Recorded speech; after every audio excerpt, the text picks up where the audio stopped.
yang merupakan bagian dari ibadah pada Allah Subhanahu wa taala, dan mudah-mudahan dengan duduknya kita di sini mendapatkan pahala yang besar insyaallah Subhanahu wa taala. Amin ya rabbal alamin. Salawat beserta salam semoga selalu tercurahkan tersampaikan kepada qudwah hasanah kita, suri tauladan kita, suri tauladan amal contoh terbaik buat seluruh manusia, habibana wa nabiyana Muhammadin sallallahu alaihi wasallam, serta keluarganya, para sahabatnya, dan orang-orang yang mengikutinya dalam ihsan, dan mudah-mudahan kita termasuk di dalamnya. Jamaah dari Allah Subhanahu wa taala, pada kesempatan pagi hari ini mungkin merupakan salah satu kesempatan yang berbeda, karena informasi dari Pak Ustadz Irfan ini adalah pekan kelima, begitu ya. Kalau pekan ke-1, 2, 3, 4 sudah ada, ya sudah terjadwal. Pekan kelima ini biasanya berbeda, begitu ya, karena tidak ada jadwal khusus, sehingga saya bisa bernostalgia di sini, begitu ya. Kalau tidak salah mungkin sekitar 6 atau 7 tahun lalu saya pernah juga rutin di sini, karena kegiatan waktu itu fokus ke Jakarta, begitu ya, mengembangkan sebuah lembaga, dan alhamdulillah sudah berdiri 3 lembaga, satu pesantren di Puncak namanya Jabal Mubarak, yang kedua sekolah tahfidz dan juga adab tingkat SD dan juga tingkat TK namanya Kutab Al-Badar, ini masih di Tajur Halang ya, dekat kecamatan Tajur Halang. Dan lembaga yang ketiga yang baru berdiri itu adalah cabang Kutab Al-Badar di Ciawi, dan juga pesantren khusus putri di Ciawi, pesantren tahfidz dan adab di Ciawi. Alhamdulillah, review kurang lebih sekitar 4 atau 5 atau 6 tahun belakangan ya, kita bertemu kembali, dan alhamdulillah ini merupakan nikmat dari Allah Subhanahu wa taala. Sudah Allah berikan amanah tambahan baru, tapi insya Allah merupakan bagian dari ibadah pada Allah Subhanahu wa taala. Jadi kalau mau sekolah tingkat SD ada di Tajur Halang dan kecamatan. Kalau mau pesantren tingkat SMP atau SMA ada 2, satu khusus putri di Ciawi, yang di Puncak Cisarua itu ada bisa buat putri dan putra. Ya, jadi boleh. Itu yang alhamdulillah masih lembaga yang kami rintis, dan juga mohon doanya dari Bapak Ibu sekalian, para jamaah sekalian. Semoga Allah Subhanahu wa taala berikan kemudahan, kelancaran, kesuksesan di akhirat terutama, dan juga di dunia tambah berkembang dan juga tambah maju. Nah, jamaah Allah Subhanahu wa taala, pada kesempatan pagi hari ini kita masih berada di bulan haram. Ya, di bulan yang mana ibadah ketika itu pahalanya lebih utama, dan dosa ketika dilakukan di bulan haram ini dosanya lebih besar. Ya, sekarang masih masuk tanggal 23 Dzulhijjah. Ya, ada yang 23, ada yang 24, begitu ya. Kemarin di sini ikut yang dulu atau yang belakangan? Bareng-bareng. Karena dua-duanya bareng-bareng ya. Alhamdulillah. Sedikit berbeda nggak ada masalah. Selama memiliki landasan atau juga hujah yang kuat, itu silahkan. Ya tidak mengapa.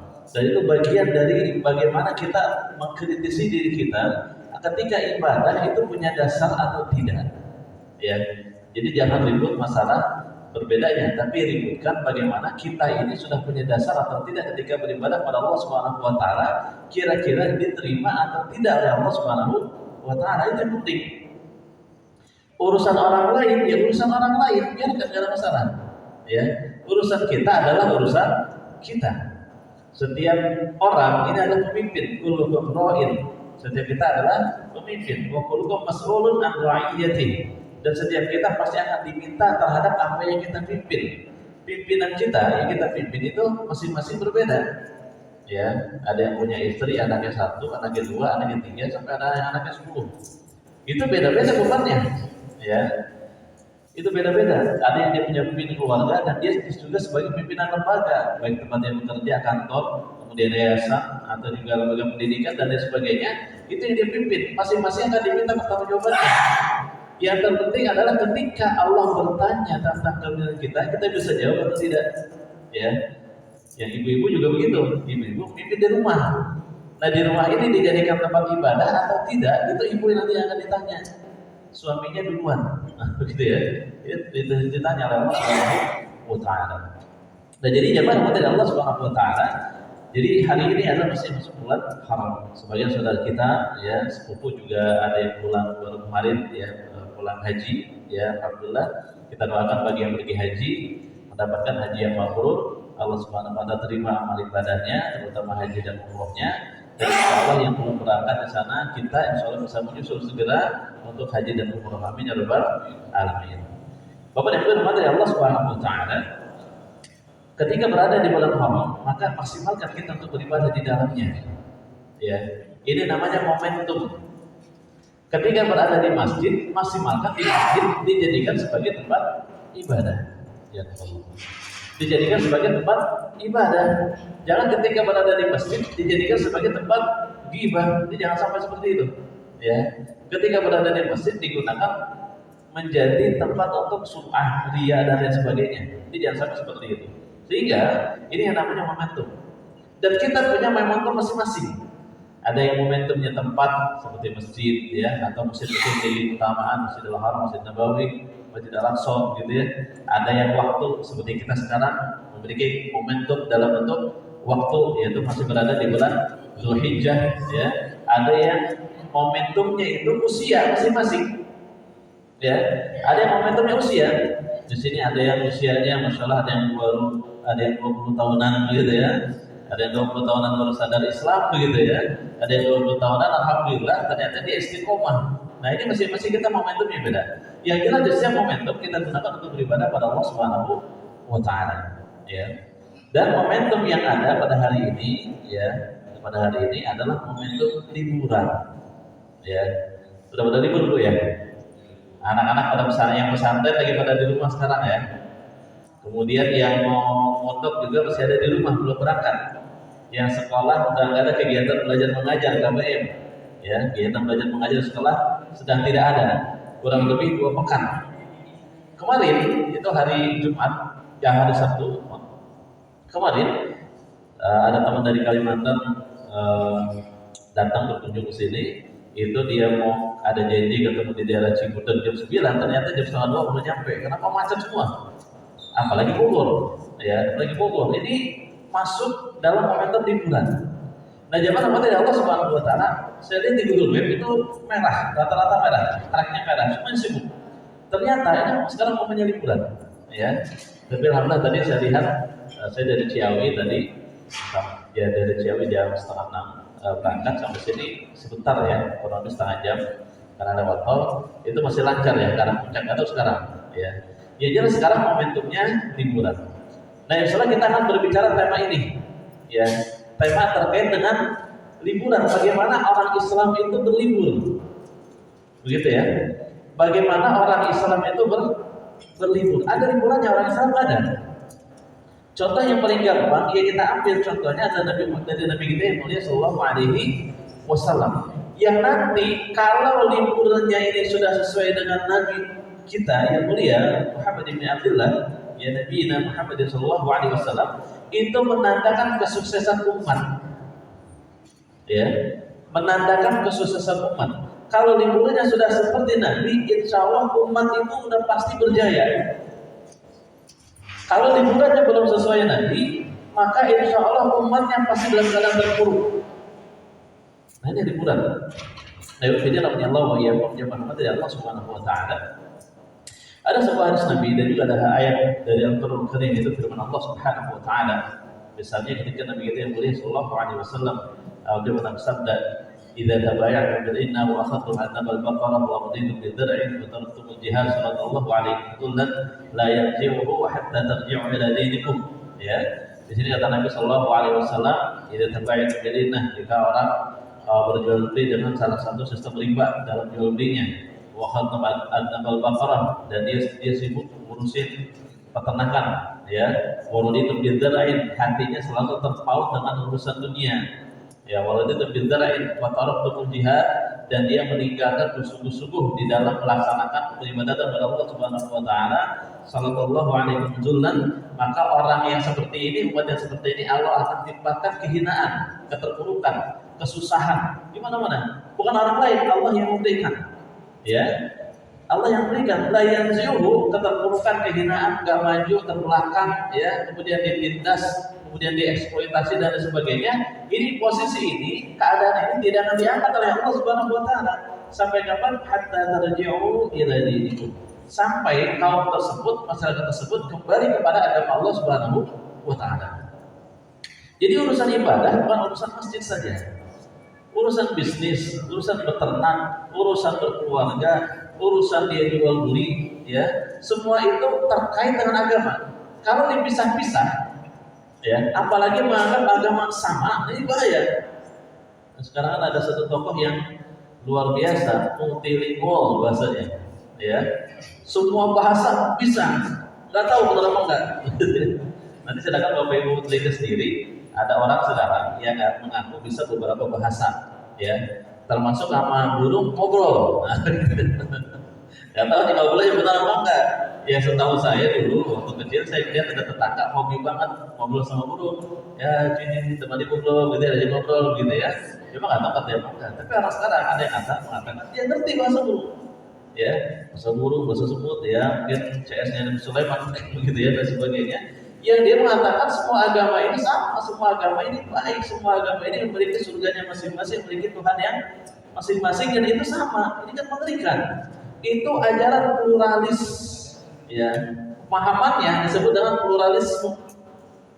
Dulu tahun 2007 waktu semangatnya baru lulus kuliah S1, itu kencang-kencangnya saya bahas masalah itu, ya, masalah ada lagi sekulerisme begitu ya, sekularisme, pluralisme dan liberalisme, ya. Sekularisme memisahkan agama dengan kehidupan masyarakat. Ibu-ibu kalau urusan ngaji jangan bawa-bawa pasar, Bu. Ya, ngaji di masjid aja. Urusan ibadah jangan bawa-bawa ke kantor. Jadi kantor jadi majelis taklim. Pagi-pagi ngaji dulu, baca Quran dulu gitu ya. Itu katanya ketinggalan zaman, ya. Dipisah aja. Mau di kantor, mau di pasar, mau di rumah, nggak ada kaitan sama agama, bebas saja. Itu namanya pluralisme, memisahkan antara kehidupan manusia ini dengan agamanya. Padahal Islam ini agama yang bisa diterapkan di semua aspek kehidupan. Adalah liberal, bebas, ya, liberalisme, pemahaman bebas, dia mengambil bukan dari mana, meyakini apa, itu bebas. Itu liberalisme, ya. Kemudian ada lagi pluralisme. Pluralisme itu menganggap semua agama sama. Ini akidah kafir, ya, akidah kufur. Kalau ada orang yang meyakini seluruh agama itu sama, maka jatuh ketika itu ancaman kekufuran kepada orang tersebut. Tinggal ditanya, dia tidak tahu nggak konsekuensinya ketika mengatakan seluruh agama sama. Seluruh agama bisa diterima, bahkan bisa jadi awalnya adalah Allah yang sama, bisa. Ya, inna dina indallahil Islam, jelas. Ini Allah Subhanahu wa taala menjelaskan agama yang diterima oleh Allah Subhanahu wa taala adalah agama Islam. Selain agama Islam ditolak. Saya ngomong gini, kalau di tempat umum saya disalahin. Tapi kalau di masjid, saya bebas, begitu ya, nggak ada masalah. Karena ini dibicarakan di dalam lingkungan internal, ya, di tempat yang khusus. Kalau kita, ya, mengatakan apapun di luar Islam itu agama yang pasti Allah tolak. Jangankan agamanya beda, agamanya sama, Tuhannya sama, nabinya sama, ibadahnya sama, bisa jadi diterima salah satunya dan ditolak salah satunya. Apa contohnya yang kemarin ramai kita bicarakan, yang banyak dibahas oleh kaum muslimin dan yang dikerjakan terkait dengan ibadah kurban, ya, ibadah kurban. Jadi kan contoh kurban pertama itu anaknya Nabi Adam alaihissalam, ya, bukannya Nabi Ibrahim alaihissalam. Ya, Nabi Ibrahim itu salah satu contoh yang lebih spesifik. Yang dikorbankan adalah domba atau kambing, ya. Tapi contoh pengorbanan secara umum itu adalah anaknya Nabi Adam alaihissalam. Islam ada sejak Adam alaihissalam. Dan Allah Subhanahu wa taala disembah oleh manusia di bumi ini itu sejak Nabi Adam alaihissalam. Itu agamanya Islam sejak Adam. Qabil dan Habil berkorban atau tidak kira-kira? Ibu-ibu, Qabil kurban kan? Berkurban, ya, memberikan persembahan kepada Allah Subhanahu wa taala. Berupa banyak di situ ceritakan ada tanaman dan sebagainya begitu ya. Itu namanya kurban, taqarrub, pendekatan diri kepada Allah Subhanahu wa taala dengan memberikan sesembahan, itu kurban. Ya, taqarrub, kurban, ya. Itu bertakwa kepada Allah Subhanahu wa taala dengan mengorbankan sesuatu. Qabil kurban enggak kira-kira? Kurban, ya. Habil kurban atau tidak? Dua-duanya berkurban. Yang satu diterima, yang satu ditolak oleh Allah Subhanahu wa taala. Siapa yang ditolak? Yang ditolak siapa? Qabil. Qabil apa Habil? Ya. Jadi Qabil yang ditolak, Habil yang diterima, ya. Ini diterima salah satunya, yang salah satunya lagi ditolak. Qabil ditolak, Habil diterima. Ini dua-duanya berkorban. Tuhannya sama, nabinya sama, Adam alaihissalam, bahkan bapaknya. Ya. Ini orang masih dikit ketika itu. Itu sudah satu diterima, sudah satu ditolak, apalagi sekarang. Ya. Kesempatan ditolak lebih banyak dan kesempatan diterima juga lebih banyak. Berkorban dua-duanya kepada Allah Subhanahu wa taala, tapi yang satu ditolak oleh Allah Subhanahu wa taala karena memberikan korban yang tidak ikhlas. Ya, korbannya tidak baik, meremehkan Allah Subhanahu wa taala. Itu yang berkorban. Apalagi yang tidak berkorban pasti ditolak, enggak ada ibadahnya. Apalagi yang agamanya beda, nabinya beda, Tuhannya juga beda, udah pasti ditolak. Enggak ada kata-kata kayaknya bisa diterima nih, enggak ada. Tadi keyakinan yang kufur juga baik berkorban. Saya beda namanya Allah wa yakum jamaah Allah Subhanahu wa taala. Jadi kata Nabi sallallahu alaihi wasallam, kalau kehidupan manusia begitu tidak akan diangkat kehinaan. Ya, tidak akan diangkat keterburukan ini. Sampai apa? Kita kembali ke dalam agama kita, hatta tarji'u ila dinikum. Sampai kita kembali kepada agama kita, yaitu Al-Qur'an dan hadis Nabi Muhammad sallallahu alaihi wasallam. Enggak kembali ke situ udah pasti terpuruk tetap. Ya. Dan jangan rahmati Allah Subhanahu wa taala. Begitu pun di dalam masalah liburan. Bahasa kitanya itu rihlah. Ya, ada yang namanya rihlah tarbawiyah. Ya, rihlah tarbawiyah itu bahasa pendidikan, bahasa Arab. Rihlah itu jalan-jalan, tarbawiyah itu pendidikan. Adanya tarbiyah. Bahasa orang kita itu study tour. Ya, study tour. Study tour itu rihlah tarbawiyah. Jadi jalan-jalan yang ada pendidikan. Ya, study tour, belajar sambil jalan-jalan kan begitu. Nah sekarang banyak momen liburan, bahas itu saja ya, karena saya lebih melihat momentum yang ada sekarang ini adalah liburan. Ada yang ada berencana liburan kemana sama anaknya, ya ada yang bilang mau ke pantai, ke puncak begitu ya, mau ke taman mini ya, atau juga kebun besar, kebun raya begitu. Sudah punya agenda masing-masing. Ya. Nah, bagaimana kita melihat Nabi kita yang mulia sallallahu alaihi wasallam dan juga umat sekarang itu mempengaruhi kesuksesan dan keadaan umat ketika itu. Dari sini saya berikan sebuah hadis dari Nabi sallallahu alaihi wasallam, ya. Hadis ini hadis yang diriwayatkan oleh Imam Abu Dawud, ya, dengan sanad yang jayyid. Jadi sanadnya jayyid. Jayyid itu masuk kategori sahih, ya. Dari Abu Umamah radhiyallahu anhu an Abi Umamah, ya, berasal dari Abu Umamah radhiyallahu anhu, semoga Allah meridhoinya. Anna rajulan qala, sesungguhnya ada seorang laki-laki yang dia berkatanya ini kepada Nabi kita yang mulia sallallahu alaihi wasallam, sehingga dia bertanya, ya. Dia bertanya kepada Rasulullah, "Ya Rasulullah, aidana li fi as-siyahah?" Ya. Wahai Rasulullah, izinkanlah aku untuk bepergian ke negeri orang lain. Maksudnya apa? Berwisata, begitu ya, berwisata. Namanya siyahah, ada kira, ada rihlah, begitu ya. Ada yang namanya siyahah, jadi jalan-jalan ya, berwisata. Faqala Nabi sallallahu alaihi wasallam, maka Nabi kita yang mulia sallallahu alaihi wasallam bersabda, ya. Ini kunci ya. Jadi kalau ada orang jalan-jalan ke luar negeri, zaman Nabi juga sudah banyak. Bahkan di dalam surat Diila fi Quraisy ila fihim Quraisy, ya, surat Quraisy, Diila fi Quraisy ila fihim rihlatas syita'i was-shaif. Ya, orang Mekah ketika itu, ini ayatnya ayat Makkiyah, suratnya surat Makkiyah, diturunkan di Mekah, ya. Berbicara tentang satu suku, satu bangsa yang disebut dengan Quraisy. Di ilafi Quraisyin, orang Quraisy. Ilafihim, ya, biasa mereka. Rihlatas syita'i was-shaif. Orang Quraisy ini, perasaan kita dulu pernah selesai ya bahas tafsir juz amma ya kalau nggak salah ya. Kalau nggak kita pernah, karena lupa itu selesai, nanti tidak kita tafsir. Selesai ya waktu itu ya di sini ya. tafsir sama. Ini salah satu kita bahas. Rihlata syita'i was-shaif itu bepergian, rihlah jalan-jalan pada musim panas dan musim dingin.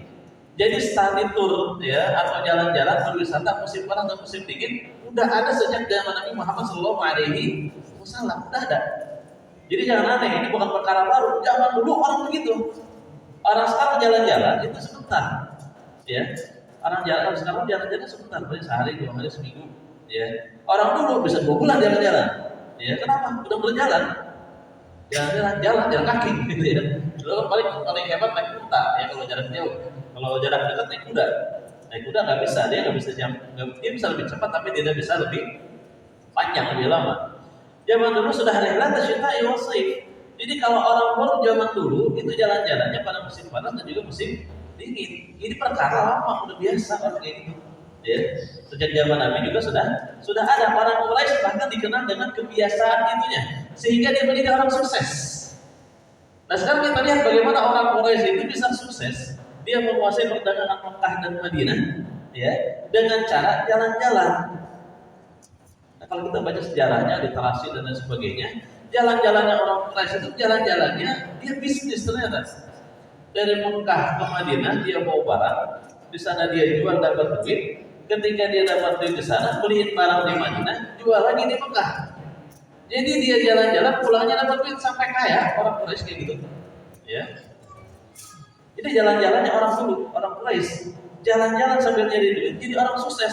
Diabadikan di dalam Al-Quran. Ini orang Quraisy, ya. Rihlata syita'i was-shaif.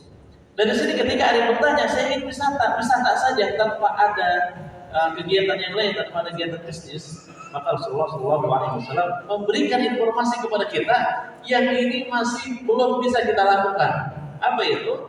Kata Nabi Muhammad SAW, Inna siyahata ummati al-jihadu fi sabilillahi azza wa jalla. Wah ini berat nih. Berat. Kayaknya gak ada yang mau zaman sekarang gitu ya. Kayaknya gak ada yang punya rencana liburan sekarang jalan-jalan begini. Ya. Rawahu Abu Dawud bisnadin jayyidin, ya. Kata Nabi sallallahu alaihi wasallam, "Inna siyahata ummati." Ini ada kata-kata umatku di sini. Menunjukkan yang bisa kayak gini benar-benar umat Nabi Muhammad sallallahu alaihi wasallam. Apa kata Nabi? Sesungguhnya, ya kata Rasulullah sallallahu alaihi wasallam, sesungguhnya rihlahnya, jalan-jalannya, bepergiannya umatku, itu ada kata-kata penekanan umat saya. Apa itu kata Nabi? Al-jihadu fi sabilillah, yaitu jalan-jalannya jihad di jalan Allah Subhanahu wa ta'ala. Ada yang punya rencana jalan-jalan mau jihad kemana? Begitu pertanyaan sekarang ya. Jadi kalau mau jalan-jalan, jangan ke tempat-tempatnya jihadnya kemana? Itu sama dengan jalan-jalan kemana? Ini jelas ditazkiyah oleh Rasulullah SAW. Itu baru umat saya. Begitu ya. Ditanya sama teman, bro, jalan-jalan kemana bro? Nah, biasalah kita giringnya ke ini aja lah, ke Hongkong aja gitu ya. Nah, kalau ada Nabi di situ, nah, bukan buat gue, nah, gitu ya. Benar gitu ya. Biasanya kita tanya, bro, mana bro?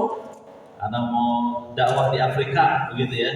Di sana banyak orang mau sweet sanad, bukan keturunan Nabi, yang ngaku-ngaku keturunan Nabi, bisa lah gitu ya. Saya mau dakwahin di dalam kitab Al-Kabair, orang yang mengakui sanad orang lain itu hukumnya dosa besar, ya. Di dalam kitab Al-Kabair itu misalnya ada Imam Al-Zahabi Al-Qur'an. Saya mau dakwah ke sana ya Rasulullah, saya mau dakwahin orang sana agar tidak melakukan dosa besar, mengambil sanad yang bukan sanadnya, mengambil nasab yang bukan nasabnya, bukan keturunannya, tapi dia nggak mengaku, itu dosa besar. Saya mau dakwah di sana nggak boleh. Kata Nabi, ini baru umat gue, nah gitu ya. Yang nggak mau nggak, gitu. Begitu. Ini redaksinya kalau kita pahami dengan bahasa yang lebih mudah. Inna kata Rasulullah SAW menggunakan hukum huruf yang untuk menekankan inna sesungguhnya, begitu ya. Inna siyahata ummati, sesungguhnya jalan-jalan umatku itu al-jihad fisabilillah. Jalan-jalan umatku ada berjihad di jalan Allah Subhanahu wa taala. Jihad ketiga itu ada jihad dalam dakwah, ada jihad dalam peperangan, ada jihad di dalam menuntut ilmu, macam-macam. Itu bepergiannya umat Nabi. Kalau umat Nabi jalan-jalannya masih terframing di kepalanya, otak bingkainya yang dimaksud jalan-jalan adalah meninggalkan pekerjaan, baik suami atau meninggalkan pekerjaan kantor, pekerjaan rumah begitu ya, meninggalkan kegiatan dakwah dan sebagainya. Kita bebas-bebas saja nggak ngapa-ngapain. Terframing di kepala seperti itu tidak akan sukses seperti ini. Nggak akan.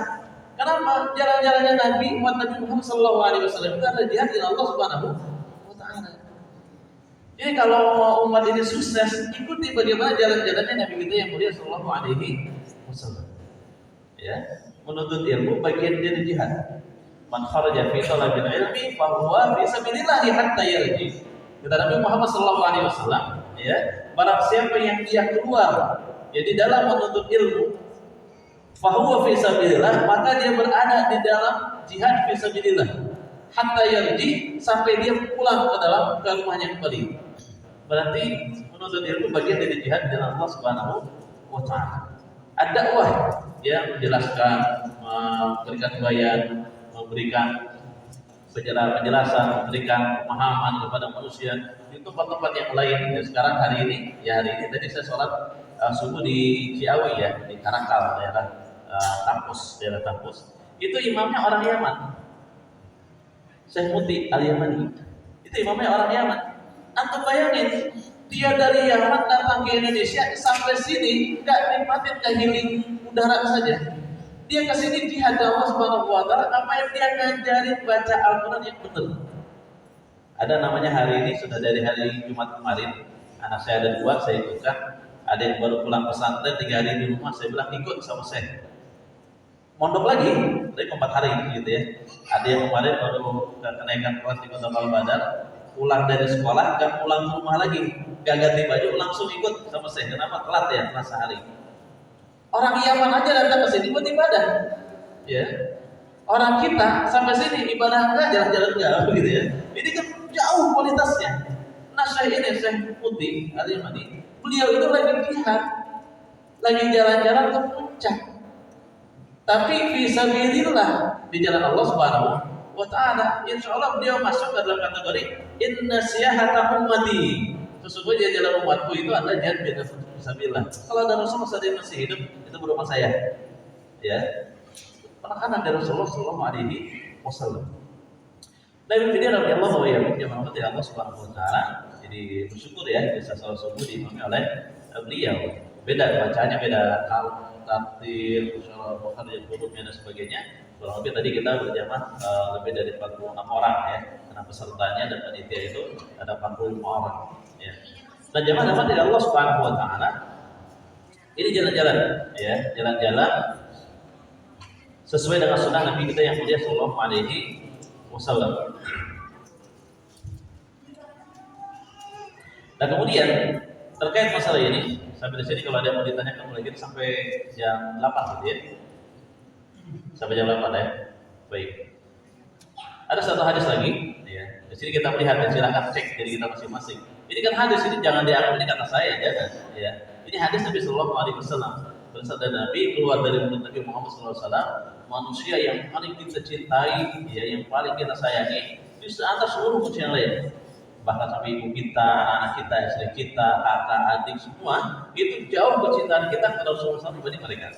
Ya, itu harus seperti kaum muslimin ya. Setiap orang beriman harus benar-benar mencintai Nabi melebihi siapapun di dunia ini. Manusia paling kita cintai adalah Rasulullah SAW. Dia bicaranya seperti itu. Inna syahada ummati jihad fisabilillah. Sesungguhnya jalan-jalan umatku itu adalah jihad yang Allah Subhanahu wa Ta'ala. Ya, silakan cek dari kita mau kemana di jalan-jalannya.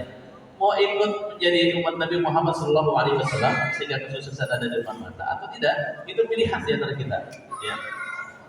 Kemudian ada satu hadis lagi, ya. Hadis ini masih berasal dari Abu Dawud dan juga sanad yang baik, ya.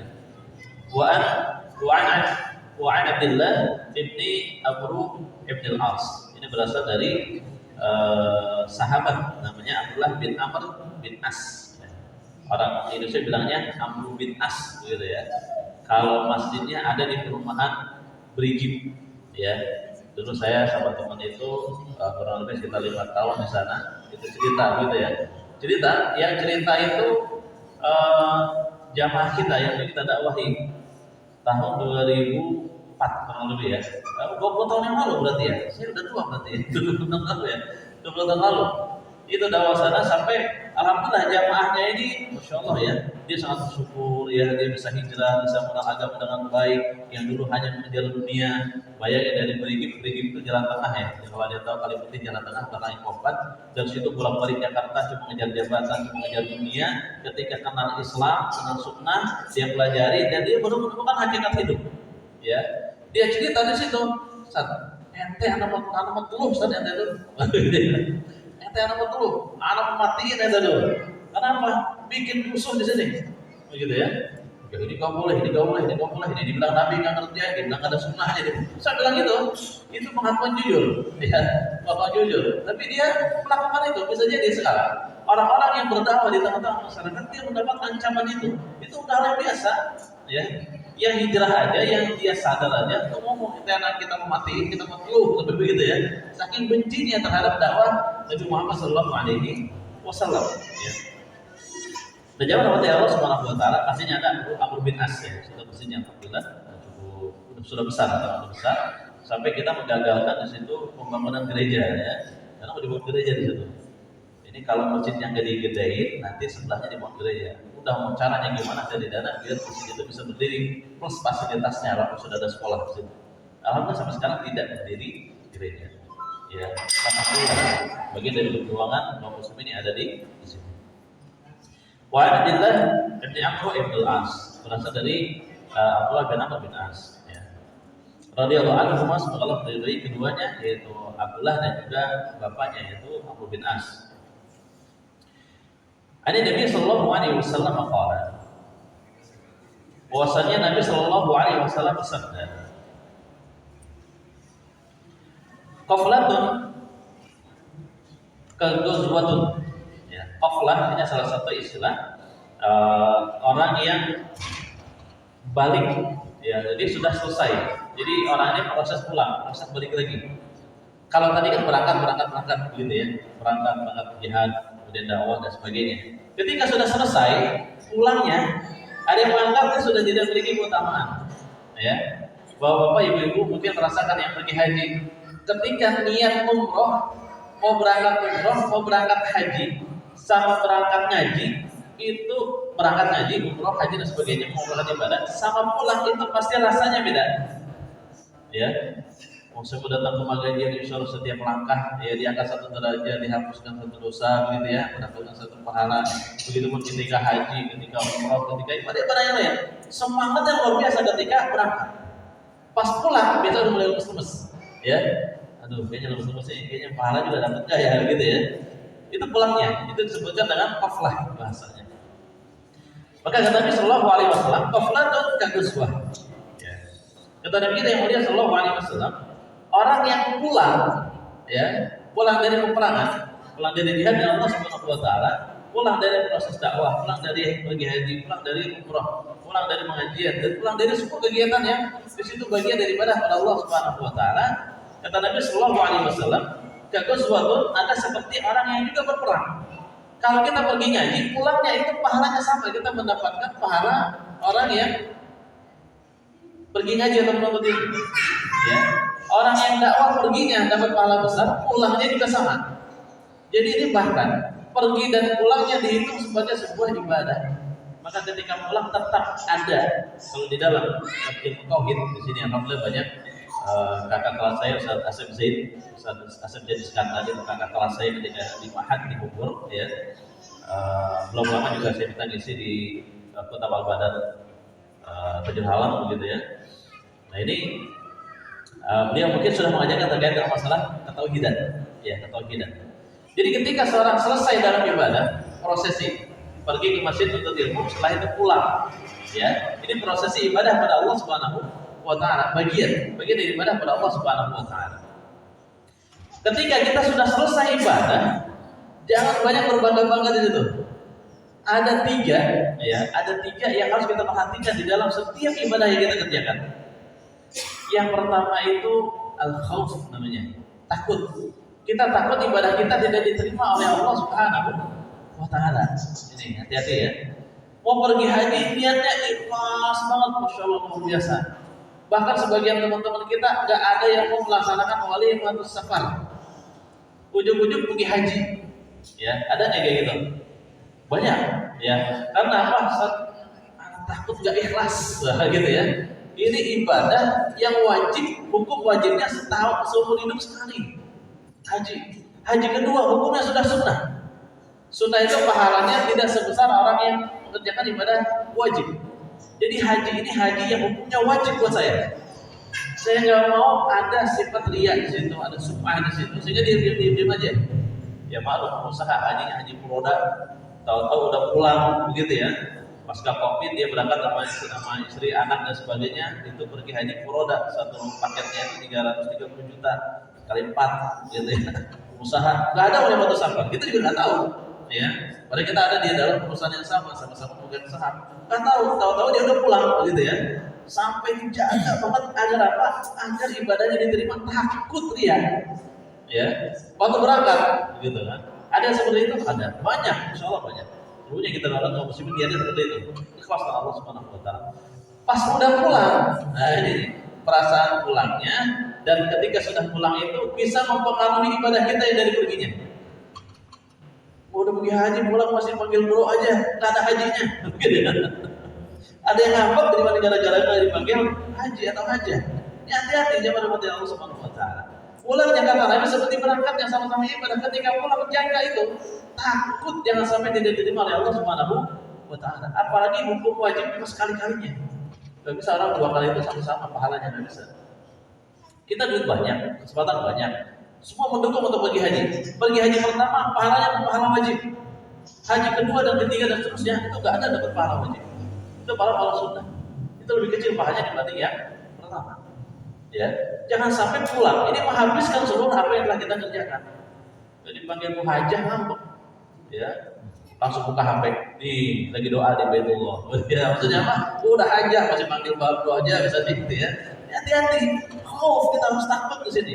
Takut tidak diterima oleh Allah Subhanahu wa taala. Oh ternyata pergi haji pulangnya pengen dipanggil haji atau hajah. Kalau ada yang panggil biarin aja. Mudah-mudahan itu sebagai penguat kita. Udah pulang dipanggil bu hajah atau bu haji atau pak haji agar apa? Sebagai tazkirah. Jadi panggilannya ini tidak sepenuhnya salah, ya, tidak sepenuhnya salah. Jadi sebagai tazkirah, bu haji mau kemana kagak pakai jilbab? Nah, misalnya gitu ya. Ini kan nyinggung, ini dalam misalnya. Udah haji tapi nggak pakai jilbab keluar malu bu haji kan begitu, ya. Ini kan singgungan. Selamatan apa tazkirah? Sudah haji, sudah sempurna iman Islamnya. Islam yang sudah sempurna, kok tidak menjalankan Islam dengan baik? Ini kan begitu ya. Haji, anaknya main judi, innalillahi wa inna ilaihi raji'un. Tapi mana haji? Alhamdulillah. Jadi itu begitu. Nah ini mengingatkan anaknya main judi itu bukan haji, berarti haji belum benar didik anaknya gitu.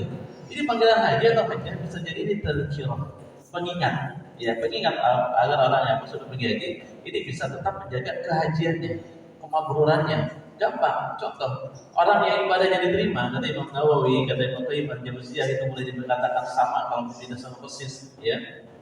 Dan ini sesuai dengan hadis Nabi Sallallahu Alaihi Wasallam dan berlandaskan kepada firman Allah Subhanahu Wa Taala, kalau orang ibadahnya diterima, lihat aja setelahnya ibadah lagi enggak, gitu ya. Jadi kan komentar Imam Nawawi rahimahullah taala ketika memberikan alamat atau ciri-ciri atau tanda buat orang yang puasa di bulan Ramadan diterima atau tidak, lihat Syawal dia puasa atau tidak, ya. Kata Imam Nawawi begitu, ya. Karena kata Rasulullah Sallallahu Alaihi Wasallam, ya, puasa di bulan Syawal, ya 6 hari di bulan Syawal itu kasiyamid dahr, itu seperti puasa satu tahun. Yang dimaksud 1 tahun itu dikali 10 kata Imam Nawawi, 30 hari rata-rata, ya di dalam 1 bulan. 30 hari dikali 10 sama 300 plus sintan dan Syawal, ya tambah 6 hari di bulan Syawal itu 60. 360 hari kadahar itu kata Imam Nawawi. Itu seperti 1 tahun. Karena 1 tahun 360 hari. Benar ya? Dan ini tanda orang ibadahnya diterima. Kenapa? Habis puasa Ramadan dia puasa Syawal.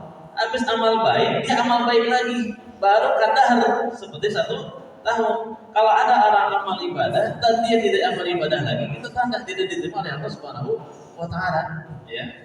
Habis tobat dia tidak mengerjakan ibadah, kita bisa simpulkan orang itu tobatnya nggak benar, begitu ya? Benar ya? Oh, saya tobat kalau macam tobatnya tobat nasuha dah, begitu ya? Atau ganti nama saya sama Pak Suha, nama saya, jadi gitu ya? Diganti namanya sama biar apa? Tobatnya tobat nasuha. Tapi setelah dia tobat, dia nggak ibadah lagi. Kita bisa mengambil kesimpulan langsung. Orang itu kira-kira tobatnya diterima atau tidak oleh Allah. Itu bisa ngecek ya, itu bisa ketahuan. Begitu pun sama. Kalau orang pergi haji, pergi umroh, ya kemudian ngaji dan sebagainya, dia berubah atau tidak amal baiknya. Kalau masih amal buruk yang dikerjakan itu tanda hajinya, ibadahnya, hajinya, kemudian juga umrohnya dan sebagainya. Ini belum tentu diterima oleh Allah Subhanahu wa taala karena tidak ada asar, tidak ada pengaruhnya, tidak ada perubahannya. Oleh karena itu jawab kepada Allah Subhanahu wa taala, maka takut, ada takutnya. Makanya kalau habis sholat, begitu Nabi Sallallahu Alaihi Wasallam ketika selesai sholat, kita langsung istighfar. Ya, Assalamualaikum warahmatullahi wabarakatuh. Silakan berbagai macam bentuk salam ya, karena banyak. Jadi malah ada 4. Assalamualaikum warahmatullahi wabarakatuh. Assalamualaikum warahmatullahi wabarakatuh. Sebelah kiri gitu ya. Kemudian Assalamualaikum warahmatullahi wabarakatuh. Assalamualaikum warahmatullahi wabarakatuh. Sama kanannya Assalamualaikum warahmatullahi wabarakatuh. Sebelahnya Assalamualaikum doang ya. Atau sekali aja Assalamualaikum doang ke kanan, selesai sholat udah. Setelah itu apa yang diucapkan Nabi Sallallahu Alaihi Wasallam? Istighfar. Langsung istighfar. Ya, sama ketika Nabi Muhammad Sallallahu Alaihi Wasallam ketika beliau berdakwah, idza jaa nasrullahi wal fath wa ra'aitan nasa yadkhuluna fi dinillahi afwaja fasabbih bihamdi rabbika wastaghfir. Rasulullah dakwanya sudah diterima, sudah melakukan fathu Mekah, penaklukan kota Mekah. Beliau orang Mekah diusir dari Mekah hijrah ke Madinah, balik lagi menaklukkan Mekah, menguasai Mekah. Itu namanya fatah. Ya. Tahun 8 Hijriah disebut dengan Fathu Mekah. Idza jaa nasrullahi wal fath, ketika datang pertolongan Allah dan al-fatah, maksudnya ada Fathu Mekah. Rasulullah menguasai Mekah kembali. Ya. Wa ra'aitan nasa yadkhuluna fi dinillahi afwaja, dan melihat manusia banyak yang masuk agama Islam sedang berbondong-bondong. Apa yang diperintahkan oleh Allah Subhanahu wa taala setelah itu, udah lihat aja Nabi, jalan-jalan. Enggak begitu. Udah pulang aja lagi ke Madinah ke Spanyol ke Andalus misalnya gitu. Enggak, perintah Allah Subhanahu wa taala, fasabbih bihamdi rabbika. Maka bertasbih, sucikanlah namamu dengan mensucikan nama Allah Subhanahu wa taala ya, dengan memujinya bihamdi rabbika, dan memujinya wastaghfir, dan beristighfarlah. Itu perintah. Jadi setiap ibadah istighfar. Takut tidak diterima oleh Allah Subhanahu wa taala. Jadi khauf, ada rasa khauf. Yang kedua roja. Roja itu penting. Apa itu roja? Itu harapan ibadah kita diterima. Sampai ketika selesai berdoa bisa jadi kabul, ya Allah kabul. Nah, gitu ya. Benar kan? Ada yang kemarin mengatakan ketika bebas pada ramai, yang satu bilang amin, satu bilang kabul. Karena beda pilihan, yang satu bilang satu bukan amin gitu kan. Kabul itu bahasa harapan, itu bahasa roja. Ya Allah terima ya Allah. Ya Allah kabul, begitu ya. Ya Allah terima persembahan saya, ibadah saya. Pergi ke sini ngaji, pulang ngaji, ya Allah terima ibadah saya. Kabul, itu adanya harapan. Kalau orang ibadah tidak punya harapan, dia malas nanti ibadahnya. Kenapa tidak punya harapan diterima oleh Allah Subhanahu wa taala? Ini yang kedua. Jadi ada khauf dan juga ada roja. Ada yang ketiga, kalau kata Ibnu Qayyim al-Jauziyah, khauf dan roja ini diibaratkan seperti sayap ya pada burung. Ya, saya lupa kanan atau kirinya. Kalau nggak salah khauf itu roja itu kanan, khauf itu sebelah kiri, sayap sebelah kiri. Ada satu lagi kepalanya. Kalau burung bisa terbang punya sayap kanan dan sayap kiri, kata Ibnu Qayyim, ada lagi kepalanya yang paling penting, apa itu? Al-mahabbah, yaitu cinta terhadap ibadah tersebut. Jadi nggak benci. Ya, kalau untuk pergi haji banyak orang yang senang banget, hobi banget, sampai cinta banget haji umrah. Ya, sampai dia bikin travel sendiri. Biar murah, begitu ya. Boleh saja, nggak ada masalah. Ya. Jadi tawarin sama teman saya, mau umroh nggak? Oh, mau banget, saya nggak mau umroh begitu kan. Berapa biayanya? Gampang saja, nanti kita cari tiket diskon, gitu ya. Kenapa? Kalau tiket normal kita belum punya duit, tiket diskon aja kita jadi mampu, ya sudah, jalanin aja, nggak ada masalah. Jadi itu kemudahan dari Allah Subhanahu wa taala, punya relasi yang bisa seperti itu, ya. Jadi yang paling penting adalah al-mahabbah, cinta. Pergi haji banyak, umroh banyak, dan sebagainya banyak. Jangan-jangan ada ibadah yang kita tidak cinta di situ. Seakan-akan ibadah ini adalah ibadah yang membuat kita itu susah, ribet. Biasanya ibu-ibu nggak jauh dari jilbab, begitu ya. Ribet banget, orang juga harus pakai jilbab, jadi kayak pas kaki lagi. Gitu. Misalnya gitu ya. Kalau dia menganggap ribet berarti dia tidak cinta terhadap syariat Allah Subhanahu Wa Taala. Hati-hati di sini. Itu kepalanya, kalau dibaratkan kata Ibnu Qayyim, itu kepalanya buruk. Ibadah kalau nggak ada mahabbah, walaupun dikerjain itu seperti buruk, nggak punya kepala, nggak bakal bisa terbang. Walaupun ada khauf dan roja di kanan kirinya. Ya, dia sudah kerjakan ibadahnya, dia sudah berharap diterima oleh Allah Subhanahu Wa Taala, dia sudah ada rasa takut di situ, tidak diterima oleh Allah Subhanahu Wa Taala, tapi dia nggak suka sama ibadah ini, belum ada mahabbah. Tetapi mungkin bisa tidak diterima ibadahnya oleh Allah Subhanahu Wa Taala seperti burung tanpa kepala. Maka jangan sampai ada syariat yang kita benci, syariat yang ada dalam agama Islam kita tidak suka. Kalau belum berani, belum bisa, belum sanggup, bilang saja saya belum kuat, udah, ya. Kalau ada ibadah yang kita belum bisa lakukan, jangan kita benci, apalagi kita hina. Ya, kalau di kampung dulu zaman saya pulang pesantren itu sampai tidur nggak tenang, begitu ya. Ada salah satu keluarga belum tidur gua bakar jenggot lu, begitu ya. Itu sampai dia begitu dulu, ya. Tahun 2002, ya 2003 ya. Pulang pesantren kita Idul Fitri ketika itu. Waktu berangkat tuh bocah bersih-bersifan mukanya pas pulang jenggotan tuh begini. Awas ya kalau tidur kebakar jenggotnya. Kenapa dia benci sama jenggot? Pada itu sudah Nabi Sallallahu Alaihi Wasallam. Sampai Nabi yang paling ganteng katanya Nabi Yusuf, gitu ya, Nabi Adam Alaihissalam ya. Nabi Yusuf itu jenggotan sebetulnya. Itu ganteng, real, manusia beneran ya. Laki-laki abis begitu ya. Bukan abis lakinya. Laki-laki putih, mulus, pakai lipstik merah bibirnya, kemudian lemah mulai joget begitu ya. Tapi banyak yang suka begitu kan. Ujung-ujungnya LGBT, laki-laki suka laki-laki begitu kan. Namun bilang aja mungkin sedikit aja bisa jelaskan tentang masalah LGBT ya. Sangat mengerikan, itu terus perjuangan kita. Kita pernah mau dibakar juga di sini dulu. Ya ada satu pesantren yang kita buat, kita belum pernah mau dibakar. Tuduhannya apa? Nggak pakai hadis begitu ya, ingkar sunnah. Dan sunnah. Banyak tuduhan yang lain. Nah, jangan mati Allah Subhanahu Wa Taala, maka di dalam ibadah harus ada mahabbah, cinta, suka. Ibu-ibu kalau sudah suka sama warna, kira-kira apa warna itu ya? Ada yang sukanya warnanya warna merah misalnya. Kalau ibu-ibu macam-macam, ada yang hijau muda atau biru muda gitu ya. Atau muda biasanya gitu ya. Kalau ada yang sukanya hijau muda, sendalnya hijau, jilbabnya hijau, bajunya hijau, motornya dicat hijau gitu ya. Sampai piringnya warna hijau. Benar gitu kan ibu-ibu? Itu kalau sudah suka begitu, ya. Itu ibadah kita harus jadikan seperti itu. Itu ikhlas banget kalau sudah suka sama ikhlas. Makanya jangan sebagai kepala kata Ibnu Qayyim ya.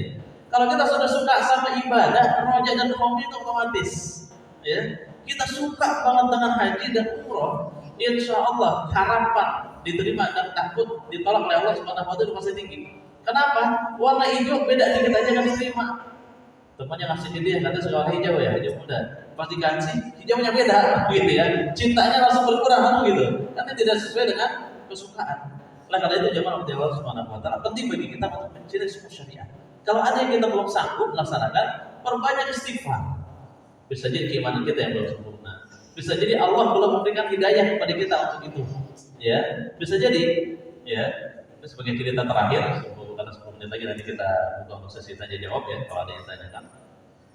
Ada teman dari Kalimantan, ketika antara anaknya ke Gontor, dia anak pesantren di Gontor ya. Dia cerita ngobrol tempat kita cerita bagaimana proses kita membuat sebuah pesantren. Ya. Dia situ gak baik bicara, dia senyum mikir. Dia bilang ini, pantas saja, karena nggak punya apa-apa sampai sekarang. Ya, dia bilang dia nggak punya apa-apa sampai sekarang. Tapi kita tahu dia punya mobil yang bagus, datang ke situ itu mobil dia. Anaknya pesantren di Gontor, dia tinggalnya di Karawang, aslinya orang Solo. Ya, dari Karawang kata teman saya satu lagi dari Kalimantan, dia orang sukses di situ. Ya, tapi dia bilang dia nggak punya apa-apa. Ini kesadaran pribadi ya, kesadaran pribadi. Ketemu gak lama, paling sekitar 2 atau 3 jam ya ngobrol dari sore dari pada maghrib ya.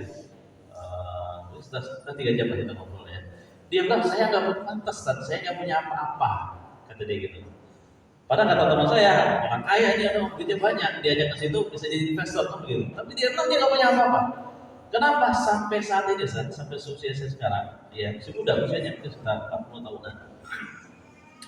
Sampai saat ini sekarang saya nggak punya pesantren, saya nggak punya satu masjid yang saya bangun, saya nggak punya satu anak yatim yang saya urus, yang saya nafkahi, saya nggak punya ini, saya punya apa-apa, kata dia gitu ya. Padahal kalau versi kita, duitnya banyak, ini orang kaya, orang punya, begitu ya, orang berpunya. Dia bilang dia nggak punya apa-apa. Alasannya apa? Karena saya menganggap saya tidak akan bisa mengurus itu. Jadi kalau dia kerja, dia ngurus yayasan, nggak mungkin ngurus. Kalau dia kerja, dia ngurus anak yatim, nggak bakal ngurus. Jadi dia nggak punya apa-apa sampai seusia itu. Padahal hartanya banyak. Ya, itu kesadaran seorang. Dia tidak pernah memiliki waktu, pikiran untuk memikirkan umat ini. Ya, nah itu kesadaran pribadi. Ketika melihat ada teman-teman yang nggak punya duit, yang usahanya masih merintis dan lain sebagainya, sudah punya pesantren, ada yang punya sekolah, ada yang urus anak yatim, ada yang sedekah keras, masya Allah. Sampai dia bilang, ketemu kita, teman-teman ketika itu ada sekitar 4 orang, dia bilang saya nggak punya apa-apa berarti, begitu ya. Ini salah pribadi. Kenapa? Untuk Allahnya nggak ada. Selama ini dia kejar, pergi pagi pulang malam, kejar jabatan, kejar harta, hanya untuk dunia saja. Ya, walaupun anaknya berada di pesantren. Ini perspektif, pola pikir, pola pandang orang, sudut pandang orang. Menilai sesuatu itu seperti apa? Ya, kalau versi kita hanya orang punya, karena duitnya banyak kan begitu. Karena kita menstandarkan sebagai orang punya itu orang punya uang. Yang satu lagi dia menstandarkan orang kaya, orang yang punya itu adalah orang yang punya simpanan buat di akhirat. Perspektifnya beda. Ya, pada ketika itu dia ngomong dia orang punya, orang kaya, itu adalah pegiat dakwah, praktisi dakwah. Yang ngomong dia nggak punya apa-apa, dia orang yang pernah dakwah. Di situ hidayah. Posisinya berbeda. Sudut pandangnya harta sebagai standar kekayaan, orang kekaya atau tidak. Dia menilai ibadah kepada Allah Subhanahu wa taala sebagai standar orang itu kaya atau tidak. Itu masya Allah, ya. Bisa terjadi dalam satu majelis dan hanya 3 jam berdialog berbicara gitu ya, sambil ngopi itu juga. Nah, zaman Allah Subhanahu wa taala, karena itu sekarang kita lihat diri kita ini orang kaya, orang punya atau tidak, begitu ya. Lihat yang untuk Allahnya sudah ada atau belum. Ya nanti habis mati kita punya enggak? Itu harta kita sesungguhnya. Ya kata saya, apa yang kita makan, apa yang kita pakai, dan apa yang disedekahkan, itu adalah harta kita. Selainnya itu bukan harta kita.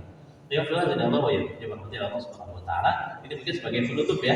Jadi silahkan kita review kembali apa yang sudah kita lakukan, lihat apa yang sudah kita simpan.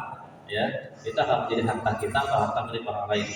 Bapak-bapak, ibu-ibu ya, kalau punya suaminya kaya, meninggal ya, hartanya ketika dia sakaratul maut ya, nyawa sudah nyampe tenggorokan, itu status kepemilikan harta berubah, bukan punya dia lagi. Bahkan dia sudah tidak bisa mewakafkan di situ, tidak bisa menghibahkan di situ, tidak bisa menghadiahkan. Kalau sudah nyawa sampai di tenggorokan, status harta kepemilikannya pindah langsung ke ahli waris. Ada anaknya laki-laki, perempuan, istrinya, ibunya, bapaknya kalau masih ada sesuai dengan ilmu mewaris, begitu ya. Ini status beda. Ibu-ibu yang punya harta juga sama, meninggal suaminya berduit lagi, ya. Bisa jadi sebagai modal kawin lagi, bisa juga begitu ya. Istrinya kaya, istrinya kerja, begitu ya. Jadi harta ibunya sebenarnya apa yang sudah ibu infakkan, ya. Amalan yang sudah ibu kerjakan itu harta ibu. Pakaian dan juga makanan yang sudah dimakan itu adalah rezekinya. Ya, jadi silakan sekarang review kembali. Jangan sampai nanti kita merasa memiliki banyak harta, ya, akan tapi pada hakikatnya kita tidak memiliki apa-apa. Wallahu alam ya, wallahu alam ini sebagai motivasi sedikit saja buat pribadi Anda dan juga semuanya. Intinya sekarang kita ingin umat kita ini bangkit. Mulai dari mana? Mulai dari rihlah. Lihat rihlahnya. Nabi sudah bersabda, ini adalah wahyu dari Allah Subhanahu wa taala, wa yantiqu 'anil hawa in huwa illa wahyun yuha. Jadi hadis Nabi itu adalah wahyu dari Allah Subhanahu wa taala. Kita mau terima atau tidak, silakan kembali kepada keimanan kita masing-masing. Ya, jadi sekarang mau jalan-jalan ke mana? Mau kemana jalan-jalannya? Aduh, saya jihad kemana ya? Suruh pengen pondok pesantren gimana, Ustaz? Ya itu insya Allah masuk dalam kategori menuntut ilmu ya. Jadi kalau survei pesantren itu bisa nyambi, bisa nyambi jalan-jalan gitu ya. Tapi jangan ya survei pesantren buat anak, tapi tujuan utamanya jalan-jalan ya gitu. Jadi survei pesantren dan pesantren gitu ya, atau juga kegiatan yang terkait dengan thalabul ilmi, itu semua bagian dari jihad fisabilillah. Maka kita gunakan link kita ke situ. Saya pengen ke Solo, ada teman nggak yang punya pesantren di sana atau ada pesantren di sana yang bagus Solo? Kita survei yuk sambil jalan-jalan. Nah, itu baru mulai bagus itu. Sudah mulai berubah ya pola pikirnya. Kenapa? Inna syi'atal ummati ya sesungguhnya jalan-jalannya umatku kata Nabi SAW adalah al-jihad, ada jihadnya Allah Subhanahu wa taala. Sesuatu yang singkat yang Rasulullah katakan, tapi itu berat, ya, berat bagi kita. Oleh karena itu penting bagi kita untuk kembali menguatkan keimanan kita pada Allah Subhanahu wa taala. Wallahu a'lam, silakan kalau ada yang ingin menambahkan atau bertanya, dipersilakan.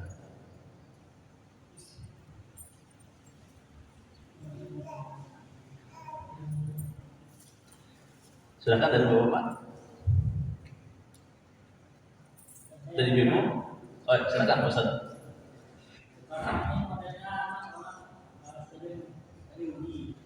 Reuni.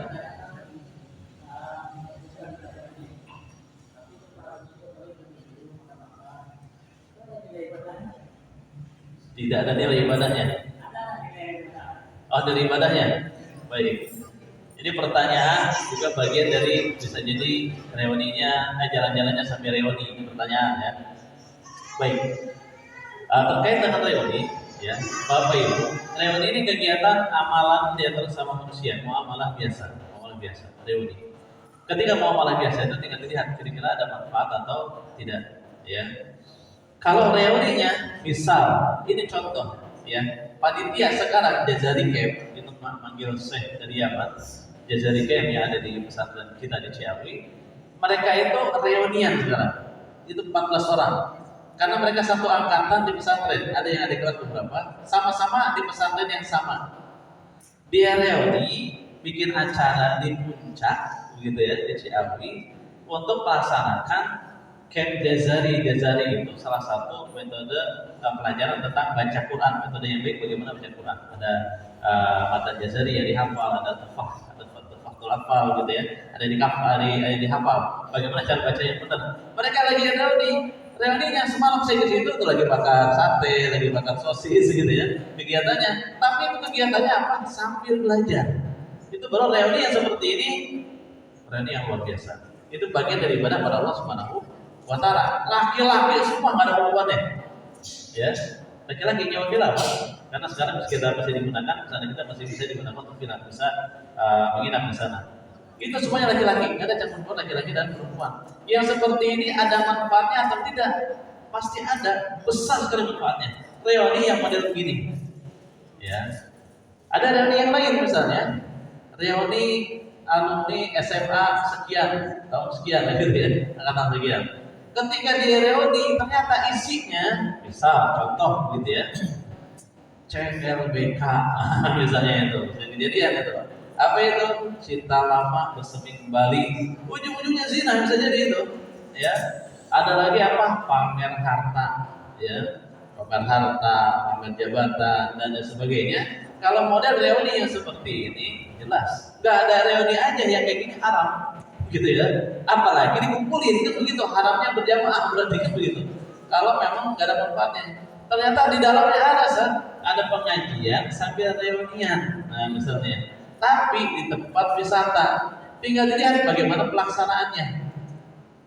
Ada batasan atau tidak laki-laki dengan perempuan, gitu ya. Kemudian ada manfaat yang dikejar setelah itu atau hanya mengejar hanya kumpul-kumpul semata, maka dinilai dari endingnya. Ini manfaatnya lebih banyak atau mudaratnya lebih banyak. Ya, manfaatnya ada, mudaratnya besar, jangan. Itu seperti khamr. Ithmuhuma akbaru min naf'ihima. Kata Allah Subhanahu wa taala, khamr, minuman keras, itu bukan berarti enggak ada manfaat sama sekali. Ada manfaatnya. Yang bilang siapa? Allah Subhanahu wa taala. Allah yang bilang ithmuhuma, dosanya, keburukannya akbaru min naf'ihima, lebih besar daripada manfaatnya. Berarti di situ di khamr itu ada manfaat. Cuma manfaatnya lebih kecil dibanding mudaratnya, jadi haram. Ya. Ini reuni manfaatnya hampir gak ada, mudaratnya gede banget. Ajang dia, ajang sum'ah, ajang pamer, ajang CLBK, ajang campur baur gitu ya, ajang buang waktu, buang uang. Udah nggak usah seperti ini, berarti reuni yang haram seperti itu. Karena banyak liburan ini benar besar ya, banyak yang ngajak reuni di pada saat liburan, gitu kan? Itu banyak. Liburannya apa? Jihad bisa bilang apa? Reuni. Tapi reuni pesantren gitu ya. Oh, masya Allah, yang satu udah punya pesantren, satu udah punya yayasan, satu udah. Itu luar biasa, kalau seperti itu bagus, gitu ya. Wallah, seperti itu ya. Silakan yang lain. Kalau ada, betul. Mengenai liburan ini biasanya kan orang cenderung kepada sesuatu yang Haram. Misalkan selama ini kan hanya sekedar menyebut udara, Ah. ada yang untuk berlibur dan sekaligus berdakwah bagi kaum awam seperti saya untuk berdakwah kan ada keterbatasan. Dalam berlibur itu bisa menanyakan tentang alam, mengagumi ciptaan Allah sendiri, dan kata lain tidak ada manusia ya, tidak merupakan kewajiban, apakah bisa disebutkan sebagai bagian dari niat ibadah. Iya, tadi ada yang agak terlewatkan, tapi di situ ada apa tadi? Misalnya berlibur ke suatu tempat yang indah, Yang indah. gunung gitu ya. Karena biar nilai ibadah kalau kita niatkan untuk mentadaburi alam gitu ya, mengampuni kebencian Allah gitu ya, apakah ini bagian dari seperti yang dimaksud? Baik, itu boleh apa enggak ini gitu ya? Baik ya. Baik. Bukan niatnya yang dirubah. Baik. Sebenarnya ada bertanya, saya berjalan-jalan ke tempat yang indah untuk mentadaburi ayat Allah Subhanahu wa taala. Mentadaburi ayat Allah Subhanahu wa taala atau ciptaan Allah Subhanahu wa taala berupa kauniyah itu namanya. Itu bagian dari iqra, dari membaca. Ya.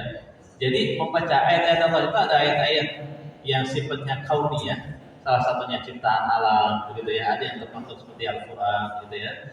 Ini ayat-ayat yang sifatnya alam, kauniyah. Ketika kita baca, apakah ini bagian dari sesuatu yang dibolehkan atau tidak? Saya jalan-jalan ke gunung, ya, melihat pemandangan yang indah dan asri, misalnya begitu ya. Ciptaan Allah luar biasa, segitu luasnya, dingin semua, nggak pakai AC. Di sini AC-nya ada berapa? 4 ya. Masya Allah, semoga Allah berikan pahala besar buat orang yang di AC ini ya. Kita doakan, karena buat kita nyaman ngaji gitu ya. Ini Allah menciptakan gunung segitu luasnya, dingin tanpa AC. Berarti itu kan kita membaca kekuasaan Allah Subhanahu wa taala, itu ayat kauniyah namanya. Itu luar biasa, itu bagian dari thalabul ilmi. Ya. Tapi benar-benar kita baca, ini memang alamnya alam yang indah dan asri. Ya, bukan indah sodiani dan asri para kita begitu. Melihat pemandangan yang indah dan asri tidak perempuan mestinya, jangan begitu, laki-laki gitu ya. Karena yang setan biasanya.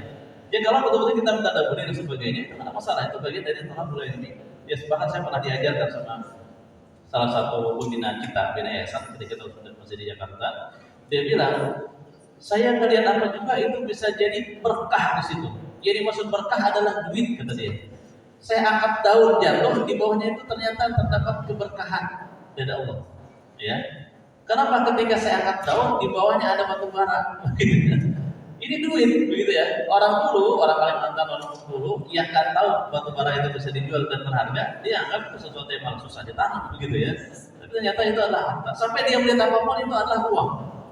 Itu keberkahan dari Allah Subhanahu wa taala. Mudah mencerna rezeki yang Allah berikan, ternyata semua jadi uang. Silakan Bapak Ibu saling pandang di sini. Ya, bapak dan bapak, ibu dan ibu, gitu ya. Lihat aja bapak pakai peci. Peci itu sumber uang. Kita bisa buat peci, kita jual. Yang penting HPP masuk, harganya bisa dapat keuntungan. Itu kan uang. Lihat celana, lihat baju, lihat karpet, lihat semuanya. Kita bisa berbisnis dengan ini semua. Buat orang yang sudah Allah buka, membeli apapun jadi uang. Makanya Utsman bin Affan atau Abdurrahman bin Auf ketika itu sampai ketika ada batu diangkat namanya emas. Ya, itu keberkahan dari Allah. Ya, itu ilmu namanya. Ya, untuk penilaian seperti ini tidak masalah, tidak mengapa, itu bagian dari thalabul ilmi, begitu ya. Kalaupun bisa saat ini nggak ada kaitannya dengan jihad, kita pengen senang-senang aja, mubah, begitu ya. Maka hukumnya mubah, boleh-boleh aja. Ibu datang ke pantai, di mana-mana indah, di ke sana, itu hukumnya mubah, boleh aja, nggak terlarang.